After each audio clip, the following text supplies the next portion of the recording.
Hello friends, welcome to Jerin classes. आज हम लोग सीआरपीसी का एक नया चैप्टर स्टार्ट करेंगे जो कि है चैप्टर 9। चैप्टर 9 में बात हुई है order for maintenance of wives, children and parents. ठीक है, अगर कोई इंसान जो कि सक्षम है लेकिन उसके बावजूद वो निगलेक्ट कर रहा है अपनी बीवी को, अपने पेरेंट्स को, अपने बच्चों को निगलेक्ट कर रहा है, तो उसके लिए ये प्रोविजन, ये सेक्शन बनाया गया है जहां पे की मेंटेनेंस देने की बात कही गई है। तो उसको ऑर्डर कौन करेगा? मैजिस्ट्रेट उसको ऑर्डर के थ्रू ये करवा सकता है कि वो अपने बूढ़े माँ बाप, बुजुर्ग माँ बाप को, अपने बीवी को, अपने बच्चों को, चाहे लेजिटिमेट हो इलिजिटिमेट हो, उनकी देखभाल करे, उनका मेंटेनेंस का सारा खर्चा वो बियर करे। उसी की वजह से ये सेक्शन बनाया गया है, सेक्शन नंबर 125, जहां पे बात हो रही है order for maintenance of wives, children and parents. ठीक है, ये चैप्टर 9 जो है इसमें ज्यादा सेक्शंस नहीं है, 125 से लेकर 128 सेक्शंस है, लेकिन आज हम लोग सिर्फ सेक्शन 125 डिस्कस करेंगे, इसलिए क्योंकि ये बेहद बेहद ज्यादा इंपॉर्टेंट है। आप लोग देख सकते हैं बहुत ज्यादा यूट्यूब में भी वीडियोस अवेलेबल है, प्रीवियस ईयर क्वेश्चंस में भी सेक्शन 125 का काफी बार जिक्र हुआ है, तो बहुत इंपॉर्टेंट है इस सेक्शन को डिटेल में जानना। तो सबसे पहला क्लॉज जो है, ठीक है, सबसे पहला सबसेक्शन जो है वो बात करता है if any person having sufficient means, जिसके पास सफिशिएंट मींस है और वो अगर नेग्लेक्ट कर रहा है, रिफ्यूज कर रहा है मेंटेनेंस के लिए, किन लोगों को? ए नंबर है his wife unable to maintain herself, उसकी बीवी, वाइफ जो कि खुद को मेंटेन करने में सक्षम नहीं है, अनेबल है। बी बात करता है हिज लेजिटिमेट और इलिजिटिमेट माइनर चाइल्ड, ठीक है, माइनर चाइल्ड चाहे वो लेजिटिमेट हो, इलिजिटिमेट हो, चाहे वो मैरिड हो या अनमैरिड हो, अनेबल टू मेंटेन हरसेल्फ, ठीक है, खुद को मेंटेन नहीं कर सके। सी नंबर बात करता है हिज लेजिटिमेट और illegitimate child who has attained majority, majority का एज जिसने अटेंड कर लिया है, where such child is by reason of any physical or mental abnormality or injury unable to maintain itself। ठीक है, कोई ऐसा चिल्ड्रन चाहे लेजिटिमेट हो या इलेजिटिमेट हो, लेकिन अगर वो मेजर है फिर भी उसकी मेंटेनेंस उसके फादर को देना होगा अगर वो फिजिकली और मेंटली एबनॉर्मल है तो। ठीक है, इसमें एक एक्सक्लूडेड है, not being a married daughter. Married daughter के केस में ये नहीं होगा। अगर मेजर, कोई मेजर है जो कि डॉटर मेजर है, ठीक है, उसकी शादी हो गई है, उसके लाइबिलिटी नहीं होगा, लेकिन बाकी जो भी legitimate illegitimate child who has attained majority, जिसने मेजोरिटी अटेन कर लिया है, और वह such child is by reason of physical और mental abnormality unable to maintain itself. ठीक है, ये सी नंबर क्लॉज बताता है। और डी नंबर बताता है हिज फादर और mother unable to maintain himself और हरसेल्फ, ठीक है, उसके मम्मी पापा जो कि खुद को मेंटेन करने में असमर्थ हो। ठीक है, तो इस सभी केसेस में, इन सभी लोगों के लिए a magistrate of first class, ये ध्यान रखिए, magistrate of first class upon proof of such neglect order to make a monthly allowance, ठीक है, एक मंथली अलाउंस का ऑर्डर पास करेगा for the maintenance of his wife और such child, mother, father at such monthly rate as the magistrate thinks fit. जो magistrate को सही लगेगा, उचित लगेगा, वैसा एक मूल्य जो है और वैसा अमाउंट जो है वो निर्धारण मैजिस्ट्रेट करके देगा ऑर्डर पास करके। ठीक है, लेकिन इसमें कुछ प्रोविजो है। सबसे पहला प्रोविजो है कि magistrate may order the father of a minor female child, ठीक है, अगर कोई माइनर फीमेल चाइल्ड है, to make such allowance until she attains her majority if the magistrate is satisfied that the husband of such minor female child if married is not possessed of sufficient means। ठीक है, किसी minor female child की अगर शादी हो भी गई है और उसका जो हस्बैंड है वो सक्षम नहीं है, समर्थ नहीं है कि वो अपनी वाइफ का खर्चा चला सके, उस केस में, माइनर चाइल्ड के केस में, फीमेल चाइल्ड के केस में, उसके फादर को ही जो है उसका मेंटेनेंस का सारा जिम्मेदारी उठाना पड़ता है। ठीक है, तो father of a minor female child उसका अलाउंस वो देगा जब तक कि वो मेजोरिटी ना हो। फिर नेक्स्ट प्रोविजन है फर्दर दैट द मैजिस्ट्रेट में ड्यूरिंग द पेंडेंसी, अब जब तक वो पेंडेंसी चल रही है केस का, फाइनल हियरिंग नहीं हो जाता है, फाइनल ऑर्डर नहीं होता है, तब तक एक इंटरिम मेंटेनेंस का अमाउंट जो है वो निर्धारण हो जाएगा मैजिस्ट्रेट द्वारा, ताकि वो उसकी वाइफ को, बच्चों को, फादर मदर को वो दे सके वो अमाउंट। और जो भी केस का खर्चा है, एक्सपेंसेस ऑफ सच प्रोसीडिंग, जो भी प्रोसीडिंग का खर्चा है, तो विच मैजिस्ट्रेट कंसिडर्स रीजनेबल, उसमें भी मैजिस्ट्रेट जितना रीजनेबल कंसिडर करेगा to pay the same to such person as the magistrate may from time to time direct। ठीक है, जैसा जैसा magistrate time to time direct करेगा उस टाइम पे वो देना होगा। तो ये जब पेंडिंग होगा, जब ट्रायल फुल कंप्लीट नहीं होगा, पेंडिंग होगा, तब वो इंटरिम यानी टेम्पररी एक अमाउंट देना होता है।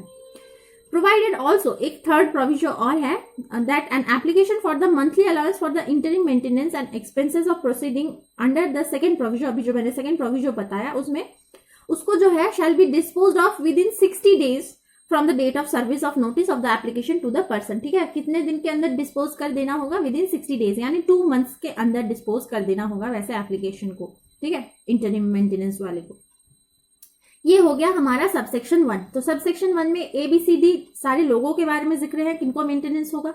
उसके बाद मैजिस्ट्रेट बाय फर्स्ट क्लास द्वारा ये डिसाइड किया जाएगा। उसके बाद 3 प्रोविजन है, एक माइनर फीमेल चाइल्ड के बारे में जो मैंने बताया, अगर उसका हस्बैंड सक्षम नहीं है तो उस केस में उसके फादर लायबल होंगे। सेकंड बताया इंटरिम मेंटेनेंस का, और थर्ड बताया इंटरिम मेंटेनेंस का जो अमाउंट है उसका एप्लीकेशन को विद इन 2 मंथ्स यानी विद इन 60 डेज में डिस्पोज ऑफ कर देना होगा। 3 प्रोविजंस हो गए। अब आते हैं सबसेक्शन 2। सबसेक्शन 2 बात करता है एनी मेंटेनेंस और interim maintenance shall be payable from the date of the order. किस डेट से पेमेंट चालू होगा, स्टार्ट किस दिन से होगा? जिस डेट को ऑर्डर आया है या फिर जिस डेट को एप्लीकेशन सबमिट किया गया था। ठीक है, और from the date of the application for maintenance as the case may be, case के हिसाब से वो मैजिस्ट्रेट डिसाइड करेगी कि ऑर्डर वाले दिन से स्टार्ट होगा या एप्लीकेशन फाइल वाले दिन से। ये सबसेक्शन 2 है। सबसेक्शन 3 बात करता है जिस पर्सन को ऑर्डर किया गया है मेंटेनेंस करने के लिए, वो अगर फेल करता है, मेंटेनेंस नहीं दे पाता है, फेल्स विदाउट, और कोई सफिशिएंट कॉज भी नहीं शो कर पा रहा है कि क्यों वो फेल किया, क्यों नहीं वो दे पा रहा है मेंटेनेंस का अमाउंट, तो उस केस में क्या होगा? मैजिस्ट्रेट में issue a warrant for living the amount due in the manner provided. जिस तरह से फाइन वसूलते हैं उसी मैनर में जो अमाउंट बकाया है, जो नहीं दे पा रहा है, वो आदमी नहीं दे रहा है, दे पा रहा है बोलना तो सही नहीं होगा, जो नहीं दे पा रहा है उस अमाउंट को वो वसूली के लिए मैजिस्ट्रेट जो है क्या करेगा? एक वारंट इशू करेगा। As the case may be remaining unpaid after the execution of the warrant, और जैसे after execution of the warrant होगा उसको इम्प्रिजनमेंट होगा फॉर 1 मंथ और until payment if sooner made. ठीक है, अगर नहीं दे पा रहा है और वारंट का जब एग्जीक्यूशन करने के लिए जाएगा तो उसको इम्प्रिजनमेंट हो सकता है 1 मंथ का, या फिर अगर पेमेंट जल्दी जल्दी कर देता है तो जब तक वो पेमेंट कर देता है तब तक। ठीक है, जितना जल्दी वो कर सके। ये है सबसेक्शन 3।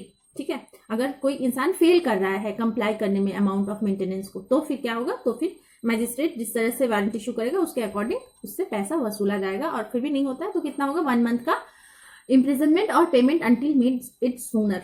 ठीक है, अब आते हैं इसमें एक और प्रोविजन है सबसेक्शन 3 का कि provided no warrant shall be issued. ठीक है, लेकिन कोई भी वारंट जो है इशू नहीं किया जाएगा जब तक कि कोर्ट के पास एप्लीकेशन नहीं किया जाता है विद इन 1 ईयर। हाँ, टू लिविस मतलब जितना अमाउंट बकाया है उसको वापस से लेने के लिए एप्लीकेशन फाइल करना होगा कोर्ट के पास within a period of 1 year from the date on which it becomes due. ठीक है, सपोज 1 तारीख का हर महीने को उसको अमाउंट मिलना होता है जिसको दे रहा है, सपोज वाइफ को दे रहा है, पेरेंट्स को दे रहा है, तो 1 जुलाई सपोज, तो 1 जुलाई से नेक्स्ट ईयर का जुलाई तक का 1 साल हो जाता है, तो उसके अंदर अंदर ही जो है कोर्ट के पास एप्लीकेशन देना होगा कि हमें हमारी मेंटेनेंस की अमाउंट नहीं मिल रही है, तो ही जो मैजिस्ट्रेट है वो समन इशू करेगा जो डिफॉल्टर है, जो नहीं दे रहा है। ठीक है, यहाँ पे पेरेंट्स के लिए उसका बेटा हुआ, वाइफ के लिए उसका हस्बैंड हुआ, और बच्चों के लिए उसके फादर, जिसका वो लाइबिलिटी जिसके वो ऑर्डर किया गया था मैजिस्ट्रेट फर्स्ट क्लास द्वारा।